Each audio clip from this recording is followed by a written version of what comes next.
বাজারে স্মার্টফোনের দাম হু হু করে বাড়ছে, এটা আমরা সবাই জানি। আর এরকম ক্রান্তি লগ্নে আইটেল তাদের নতুন ফোন S23 কে এত অ্যাগ্রেসিভলি প্রাইসিং করেছে যে প্রাইসের জন্য এই ফোনটা একটা বিশাল বাহবা ডিজার্ভ করে। অনেকদিন পরে এমন একটা ফোন রিভিউ করতে যাচ্ছি যেটার প্রাইস নিয়ে কোনো কমপ্লেন তো নেই, বরং প্রাইসটাই হচ্ছে এই ফোনের সবচেয়ে বড় ইউএসপি। এই প্রাইসে এই ফোনটা যা যা অফার করছে সেগুলো শুনলে আপনারা অনেকেই চমকে যাবেন। এই ফোনের যে বেস ভেরিয়েন্টটা আছে সেটার দাম হচ্ছে 10,490 টাকা এবং এটার যে হাইয়েস্ট ভেরিয়েন্ট সেটার দাম হচ্ছে 12,490 টাকা। এবং এই প্রাইসে এই ফোনটাতে 8GB RAM, 128GB internal storage, 90Hz ডিসপ্লেতে রিফ্রেশ রেট আছে, 5000 mAh battery, side mounted fingerprint scanner, 50 মেগাপিক্সেলের প্রাইমারি ক্যামেরা এবং চেরি অন দ্য টপ হচ্ছে এই ফোনের ব্যাকপার্টটা কালার চেঞ্জ করে রোদে গেলে। সো এই স্পেসিফিকেশন শুনে যে কেউ বলবে যেটা 15,000 টাকার উপরে প্রাইস হবে, সেই জায়গাতে 10 থেকে 12,000 টাকা প্রাইসিং ডেফিনেটলি খুবই অ্যাগ্রেসিভ। সো এগুলো তো ছিল পেপার স্পেক। রিয়েল লাইফে এই ফোনটা আসলে কেমন পারফর্ম করে সেই বিষয়গুলো আমরা আজকের ভিডিওতে জানাবো। প্রথমেই ডিজাইন নিয়ে কথা বলি। এই ফোনটা আদ্যপান্ত প্লাস্টিকের তৈরি হলেও পিছনে এমন একটা ম্যাটেরিয়াল ব্যবহার করা হয়েছে যে ম্যাটেরিয়ালটা রোদে গেলে কালারটা চেঞ্জ করে। সো এটা আবার দুইটা কালারে পাওয়া যায়, একটা এরকম হোয়াইট কালার ভেরিয়েন্ট আছে এবং একটা ব্ল্যাক কালার ভেরিয়েন্ট আছে। শুধু হোয়াইট কালার ভেরিয়েন্টটাতেই কালার চেঞ্জ হয়। সো আপনি যদি রোদে নিয়ে যান ফোনটাকে, তাহলে ইনিশিয়ালি দেখবেন যে এই হোয়াইট কালারটা একটা পিঙ্কিশ টাইপের কালার ধারণ করে এবং যদি আপনি এই ফোনের ব্যাক পার্টে কোনো কিছু রাখেন, লাইক একটা কয়েন অথবা কোনো গাছের পাতা, তাহলে দেখবেন যেই অংশটা রোদে ছিল না, মানে ছায়া ছিল, সেই অংশটার কালার আগের মতোই রয়ে গেছে, বাকিটার কালার চেঞ্জ হয়ে যাবে। এবং যখনই আপনি ওই ম্যাটেরিয়ালটা যেটা উপরে রাখবেন সেটা সরাই ফেলবেন, কয়েক সেকেন্ড পরে কালারটা আবার আগের মতো হয়ে যাবে। So technically speaking colour change হয়, বাট সেটা খুব অল্প সময়ের জন্য। এই ফিচারটা যদিও একটু গিমিকি, মানে এটার কোনো ওইরকম ইউজফুলনেস নাই, তবে ডেফিনেটলি এই প্রাইসে এরকম একটা এক্সেপশনাল ফিচার অনেকেই এনজয় করবে। এছাড়া ক্যামেরার যে মডিউলটা আছে সার্কুলার শেপের, এটাও কিন্তু দেখতে খুব প্রিমিয়াম লাগছে। পেছনে গ্লসি ফিনিশ, এখানে হালকা পাতলা একটু ফিঙ্গারপ্রিন্ট লাগে, খুব একটা স্মাজেস আমি খেয়াল করিনি, খুবই সামান্য।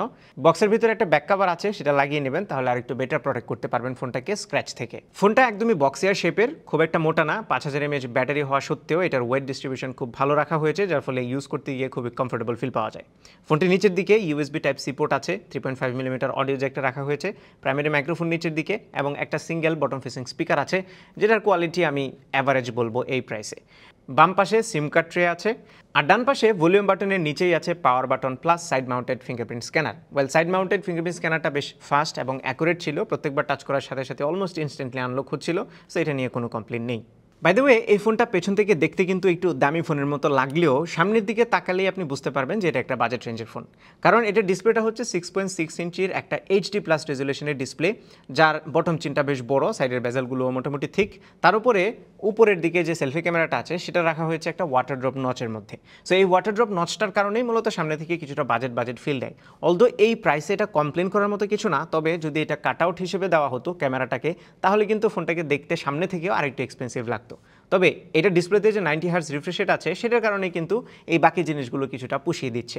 ওয়েল, এই 90Hz রিফ্রেশ রেটটা কিন্তু মোটামুটি ভালোই পারফর্ম করে, যদিও এই বাজেটে 90Hz রিফ্রেশ রেট দেখবেন যে অনেক থার্ড পার্টি অ্যাপে আছে ঠিকঠাক মতো কাজ করে না। এটা স্পেশালি ইউআইতে 90Hz রিফ্রেশ রেটটা ভালোই কাজ করছিল, সো কিছুটা স্মুথ এক্সপিরিয়েন্স পাবেন যখন স্ক্রোল করতে যাবেন বিভিন্ন টেক্সট অথবা ইউআইতে সেটিংসগুলো বা অন্যান্য আইটেমগুলো স্ক্রোল করতে গেলে মোটামুটি স্মুথ একটা ফিল পাওয়া যায়। সো সেই জায়গাতে 90Hz রিফ্রেশ রেটটা আমার কাছে মনে হয়েছে এই প্রাইসে গুড একটা এডিশন। এছাড়া এই ফোনের ডিসপ্লের ব্রাইটনেসটা আরেকটু বেটার করা যেত, ডিরেক্ট সানলাইটে গেলে ভিজিবিলিটিতে একটু ইস্যু হয়, যদিও এই প্রাইসে এটা এক্সপেক্টেড। সেই সাথে ডিসপ্লের কালার রিপ্রোডাকশন ভালো ছিল, touch response was good as well. শুধুমাত্র HD+ রেজুলেশনের হওয়ার ফলে কন্টেন্ট দেখার সময় কিছুটা শার্পনেসের ঘাটতি পাবেন, তবে ভিউইং অ্যাঙ্গেল কিংবা কালার নেগেটিভিটির মতো কোনো ইস্যু এই ডিসপ্লেতে ছিল না। এবার আমরা একটু এই ফোনের হার্ডওয়্যার নিয়ে কথা বলি। তো শুরুতে যেরকমটা বলছিলাম, এই ফোনটা দুইটা ভেরিয়েন্টে পাওয়া যাবে, 4GB এবং 8GB, বাট এটার ইন্টারনাল স্টোরেজ কিন্তু দুটোতেই 128GB, which is really good. আর এই ফোনের প্রসেসরটা হচ্ছে ইউনিসকের টাইগার T606, যে প্রসেসরটা ইদানিং আমরা বাজেট ফোনে প্রচুর পরিমাণে ব্যবহৃত হতে দেখছি এবং এটা ভালো পারফর্ম করছে, যে কারণেই কিন্তু মানুষ এটাকে সাদরে অ্যাকসেপ্ট করছে। আর এই প্রসেসরটার সাথে 8GB র্যাম, অনেকেই বলতে পারেন যে এরকম ফোনে 8GB র্যাম আদৌ কাজ করবে কিনা। ওয়েল, টাইগার T606 কিন্তু ম্যাক্সিমাম 8GB র্যাম পর্যন্তই সাপোর্ট করে, তো ওই বিবেচনায় এখানে গিমিক কিছু দেওয়া হয় নাই, মানে 8GB ফিজিক্যাল র্যামই এই ফোনটাতে দেওয়া হয়েছে। র্যাম ম্যানেজমেন্টের বেলায় যদিও কিছুটা কমতি আছে মনে হয়েছে, আর একটু বেটার অপটিমাইজ করা যেত র্যামটাকে, বাট আপনি ইজিলি মাল্টিটাস্কিং করতে পারবেন যদি 8GB র্যাম ভেরিয়েন্টটা নেন। আমি তেমন কোনো মেজর ল্যাগ কিংবা হিকাপ দেখিনি এই ফোনটাতে, মোটামুটি ভালোই পারফর্ম করছিল। 4GB র্যাম ভেরিয়েন্টটাতেও আপনারা এনাফ পারফরমেন্স পাবেন কনসিডারিং দ্য প্রাইস। সেই সাথে গেমিং পারফরমেন্সের কথা বললে অত আহামরি ভালো গেমিং পারফরমেন্স পাবেন না, বিকজ এই প্রাইস রেঞ্জে যে প্রসেসরটা অফার করছে এটা কিন্তু অত হেভি গেমিংয়ের জন্য না, বাট বেসিক গেমিং করতে পারবেন। আমরা PUBG, ফ্রি ফায়ার এবং অ্যাসফাল্ট 9 মতো গেমগুলো খেলেছি, এগুলো লো সিটিংয়ে মোটামুটি ভালোই পারফর্ম করে। পাবজিতে যদিও অ্যাকশন মুভমেন্টগুলোতে হালকা পাতলা একটু ল্যাগ পাবেন এবং ফ্রেম ড্রপও দেখতে পাবেন অহরহ, তবে ফ্রি ফায়ারে খুব একটা সমস্যা হবে না। ইভেন অ্যাসফাল্ট 9-এও আমরা মোটামুটি ভালোই পারফরমেন্স পাচ্ছিলাম। সফটওয়্যার সাইডে আউট অফ দ্য বক্স এই ফোনটিতে অ্যান্ড্রয়েড 12 আছে, যার উপরে আইটেলের নিজস্ব ইউআইটা আছে।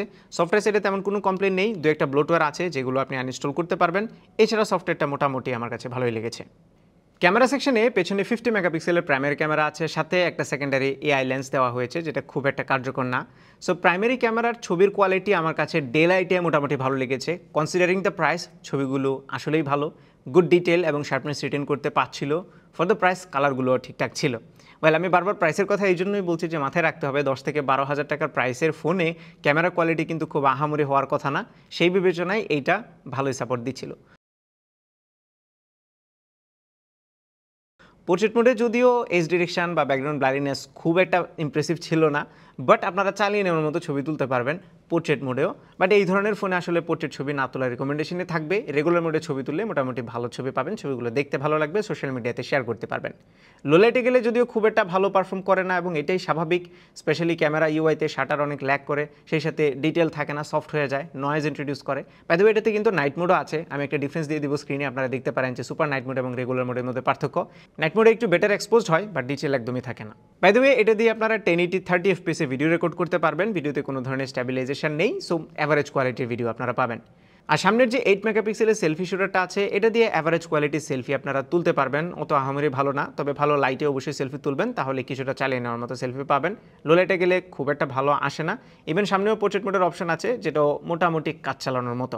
সামনের ক্যামেরা দিয়েও আপনারা 1080-তে ভিডিও রেকর্ড করতে পারবেন। আর এটার ব্যাটারি আপনাকে একদমই হতাশ করবে না, কারণ এটার 5000 mAh সেল ইজিলি আপনাকে একদিন ব্যাকআপ দেবে, আপনি যদি একটু হেভি ইউজও করেন। তবে যদি লাইট ইউজ করেন তাহলে 1.5 থেকে 2 দিনের মতো ব্যাটারি ব্যাকআপ আপনি এটা থেকে এক্সপেক্ট করতে পারেন। আর এটার বক্সের ভেতরে যে 10 ওয়াটের চার্জারটা আছে, সেটা দিয়ে কিন্তু এই ফোনটা বেশ লম্বা সময় নেবে চার্জ হতে। এখানে আমার মনে হয় 18 ওয়াট দিয়ে দিতে পারলে আর একটু জমতো, বাট স্টিল এই প্রাইসে আসলে 10 ওয়াট নিয়েও খুব একটা কমপ্লেন করা যাবে না। ওকে, এর বাইরে এই ফোনের কল কোয়ালিটি ঠিকঠাক ছিল, নেটওয়ার্ক রিসেপশন ওয়াজ ওকে অ্যাজ ওয়েল। ওয়াইফাইটা যদিও আমার কাছে তুলনামূলক একটু স্লো মনে হয়েছে, কারণ হচ্ছে আমি মাঝে মধ্যে দেখেছি যে 5 GHz কানেক্ট না হয়ে 2.4 GHz কানেক্ট হচ্ছিল। এটা একটু ইস্যু আসলে প্রসেসরের, একটু বাজেট প্রসেসরে এই ধরনের ইস্যু হয়ে থাকে, এটাও খুব একটা মেজর ডিল না। ওকে, সো ফাইনালি আমরা কনক্লুড করি, এই ফোনটাতে পাওয়া না পাওয়ার হিসাব যদি আমরা করি, তাহলে প্রাইসের বিবেচনায় সব কিছুই পেয়েছি, বরং প্রাইসের তুলনায় আরও এক্সট্রা অনেক কিছু পেয়েছি। তবে আমরা তো আর চাওয়ার কমতি রাখি না, সো কিছু জিনিস যদি এটাতে আরেকটু ইনক্লুড করা যেত তাহলে বেস্ট হতো। ফর এক্সাম্পল, এটার ক্যামেরা কাট আউট যদি দেওয়া হতো এই ডিউড্রপ নচের বদলে, তাহলে জোস হতো। আর যদি বক্সে একটা 18 ওয়াটের চার্জার দিত, তাহলে একদম সোনায় সোহাগা, শতভাগ পূর্ণ হয়ে যেত। বাট স্টিল এইটার যে প্রাইস, মানে 10,490 টাকা অথবা 12,490 টাকা, দুইটা ভেরিয়েন্টই আমার কাছে ভ্যালু ফর মানি ডিল মনে হচ্ছে। So definitely Itel S23 recommended থাকতে পারে আপনাদের জন্য। সো এই ছিল আমাদের আজকের ভিডিও। আশা করি ভিডিওটা আপনাদের ভালো লেগেছে। যদি ভালো লেগে থাকে তাহলে ভিডিওতে একটা লাইক দেবেন, কমেন্ট করে জানাবেন কেমন লাগলো। আপনার ফ্রেন্ডদের সাথে শেয়ার করতে একদমই ভুলবেন না। আমাদের পেজে ফলো এবং চ্যানেলে সাবস্ক্রাইব তো মাস্ট। দেখা হবে পরবর্তী ভিডিওতে। টিল দেন টেক কেয়ার, আসসালামু আলাইকুম।